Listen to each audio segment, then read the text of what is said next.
Salut à tous, c'est Kazin, j'espère que vous allez bien. Aujourd'hui, au travers de cette vidéo, je vais te proposer 3 séries qui sont vraiment super intéressantes à ouvrir en ce moment. Alors évidemment, j'aurais pu te parler des séries du moment, ce qui peuple un peu plus nos boutiques d'items Pokémon, à savoir EV2 et EV1.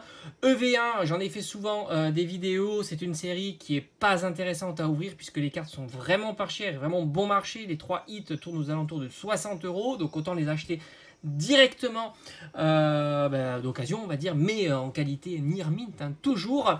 Et puis EV2, c'est vrai que c'est une série intéressante, plutôt cool à ouvrir parce qu'il y a quelques hits bien sympas. J'ai en tête évidemment le Magikarp, mais pas que, il y a du Tyrannosif, du Raichu, Machine, etc. Mais là aussi, je trouve que c'est plus simple quand même de les acheter en occasion, et en plus, il n'y a pas de grosses cartes, et puis ça serait un petit peu trop facile pour moi de vous proposer EV2, sachant qu'on le trouve partout. J'ai même trouvé encore des ETB qui je trouve super intéressants, à savoir les 9 boosters et la carte promo qui à mon avis ne va faire que grimper en prix. On pouvait l'avoir à 5 €, ça va s'installer à 10 €, voire peut-être plus après. Alors en troisième position, et franchement c'est une série que tu peux encore trouver en boutique et je te la conseille énormément si tu n'as jamais ouvert de booster. Alors je dis troisième position, mais en fait tu fais ce que tu veux, évidemment, et puis ce n'est que mon point de vue, c'est qu'un avis personnel, évidemment. Troisième position, c'est Zénith Suprême. Il doit me rester quelques petites ETB en scellé. Ça, évidemment, je les réserve pour des ouvertures spéciales. Pourquoi pas fêter les 10 000 abonnés sur la chaîne. Alors, on s'approche des 7 000. Je voulais vous remercier. Mais pour les 10 000 abonnés, je vous l'avais dit, on fera une grosse ouverture et pourquoi pas s'ouvrir un petit machin comme ça. Mais bon, ça, c'est une autre... ça sera sur une autre vidéo. Donc moi j'ai quelques ETB qui doivent traîner dans la collection, mais je te conseille cette série. Tu peux trouver des Pokébox aux alentours de 25-30 €. En plus la carte promo est magnifique. Et pourquoi je te dis que c'est une super série? Parce que bon, il y a de très belles cartes à l'intérieur. Il y en a beaucoup qui sont relativement chères. J'ai en tête les 4 Gold alternatives, mais pas que.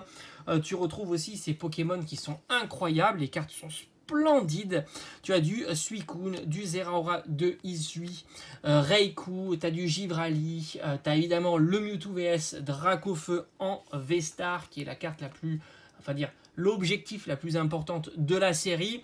Donc franchement, je te la conseille. En plus, elle a un taux qui est plutôt agréable, qui drop relativement régulièrement. Et c'est une série ultra satisfaisant. Évidemment, si tu trouves une ETB, c'est un très bel item, très sympa. Mais pas que, tu peux aussi avoir les coffrets Zacian et Zamazenta Shiny, les Pokéboss comme je te l'ai dit, et puis si tu trouves les tripacks, pourquoi pas aussi les tripacks. En tous les cas, c'est une série qui mérite d'être ouverte, elle est vraiment super sympa et les prix sont encore ultra raisonnables au vu quand même de la qualité des cartes qui sont proposées, et ce sont des cartes qui sont relativement chères si tu veux les acheter en occasion, et du coup ça vaut plutôt le coup. En deuxième position, et tu l'as vu, il y a le booster qui est ici, c'est Règne de Glace. Ça aussi c'est une série qui est vraiment incroyable, mais attention, je préfère te prévenir, si tu ouvres 2 boosters, ça risque d'être compliqué. Parce que le taux, oui, on le sait tous, sur Règne de Glace, faut ouvrir quand même beaucoup de boosters pour avoir 2 belles cartes. Mais disons que le jeu en vaut la chandelle parce que les cartes à l'intérieur sont incroyables, les alternatives sont magnifiques, elles commencent à être très chères. Et Règne de Glace, ma foi, tu peux trouver les boosters pour 5 €. Tu peux trouver des ETB aux alentours de 180 €, ce qui fait que des ETB, des displays aux alentours de 180 €, pardon, ce qui fait que le booster va tourner autour de 5 €, donc c'est plutôt intéressant. Et tu peux trouver même des boosters, des tripacks aux alentours de 15-20 € le tripack. Donc là aussi, ce sont des prix qui n'ont pas bougé depuis la sortie, et pourtant ça date, on doit être certainement de 2021. Voilà, 2021, et je crois que c'était même l'été 2021. Donc autant se faire plaisir si tu trouves du Règne de Glace. Et puis n'oublie pas que l'objectif de Règne de Glace, c'est cette magnifique Zeraora V alternative qui coûte quand même plus de 300, entre 300 et 400 €. Donc ça fait quand même un bel objectif. Mais t'as pas que ça comme carte super sympa. Tu peux avoir du Galopa de Galar que je trouve incroyable, mais c'est une carte à plus de 100 €. Et puis t'en as énormément d'autres. Énormément, un Sulfura extraordinaire, un Articodin, un Elector tout aussi classe. Donc aussi là, on est sur une très belle série que je peux te conseiller, qui va changer un petit peu tes ouvertures du moment de EV2. Et enfin, cette série-là, je crois qu'on en parlera tout le temps et on va encore en parler dans les années à venir. Oui, oui, oui, c'est tout simplement Evo Céleste. Alors Evo Céleste, série que l'on trouve encore en boutique, il faut le savoir. C'est une série qu'on a revue sous la forme de display, puis on a eu des tripacks ici qu'on trouvait en boutique et on a eu enfin les boosters individuels qu'on a trouvé encore en boutique.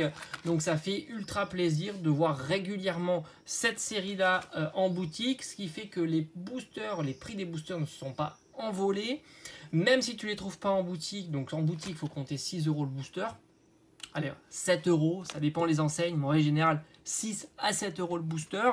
Le tripack c'est du 16 €, c'est encore mieux, plus intéressant, sachant qu'en plus tu as une petite carte promo.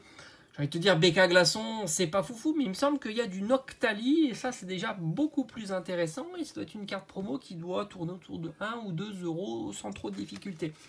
Mais bon, donc c'est une super série, et si tu n'as pas la chance d'avoir du stock dans tes boutiques, tu peux les retrouver sur le net. Une display c'est entre 350 et 400 €. 36 boosters, 350, 400 €. Donc, il faut compter 10 € le booster. Ça reste encore très raisonnable. Quand je dis très raisonnable, je vais juste la comparer avec Destinée Radieuse. Destinée Radieuse, c'est des boosters à 15, 20 €. Donc, plus cher qu'Evo Céleste. Il n'y a aucune carte qui vaut plus de 500 €. Il n'y a aucune carte qui vaut plus de 300 €. Il y a une seule carte qui est rare dans cette série-là. Enfin, qui est chère dans cette série-là, pardon, parce qu'en fait, les autres sont aussi rares. Qui est chère dans cette série, c'est le Dracofeu. Dans la série Évolution Céleste, tu en as des dizaines, voire des vingtaines qui sont très très chères. Donc l'objectif étant évidemment de mettre la main sur ces cartes-là. Destinée Radieuse, les boosters sont plus chers et pourtant franchement 99% des cartes sont compris entre 0 et 15 €. Voilà, même les cartes Gold qui tombent pas souvent, les Full Art Shiny VMAX qui ne tombent pas souvent, c'est des cartes à 10, 15 ou 20 €, pas plus. Il n'y a que le Dracofeu, on est d'accord, mais c'est tout. Donc autant, allez, si tu veux mettre 10 ou 15 € dans un booster, il faut mieux le mettre sur Evo Céleste. Alors évidemment, le taux n'est pas le même que Destinée Radieuse, mais là au moins tu as un objectif qui est quand même intéressant, sans compter que voilà, tu peux essayer de mettre la main sur du Dracolos V qui coûte on va dire 150-200 €. Tu peux avoir le Noctali VMAX à 500 €, le Rayquaza, et énormément d'alternatives, mais il n'y a pas que ça. Et tu peux aussi avoir de magnifiques full art qui sont vraiment très très sympas. Tu as toutes les évolutions en full art, tu as même les VMAX qui sont magnifiques. C'est une série vraiment assez folle, hein. Ils ont sorti vraiment cette série là, et à mon avis c'est une série qui sera quand même beaucoup demandée à l'avenir. Donc voilà, 3 séries que je te conseille d'ouvrir. Alors après, si tu te ce conseil, t'en fais ce que tu veux. Je trouve ça intéressant. Si tu veux plutôt avoir une série qui fait le compromis entre le taux, la satisfaction, la beauté des cartes et la rareté des cartes, et le fait d'avoir aussi des cartes qui tombent régulièrement, tu vas sur Zénith Suprême. Maintenant, si tu veux du challenge, tu veux jouer un petit peu le hasard, mais avoir un objectif de carte avec une carte vraiment ultra premium, tu vas sur Evo Céleste. J'espère que ça t'a plu et on se dit à bientôt. Allez, ciao ciao.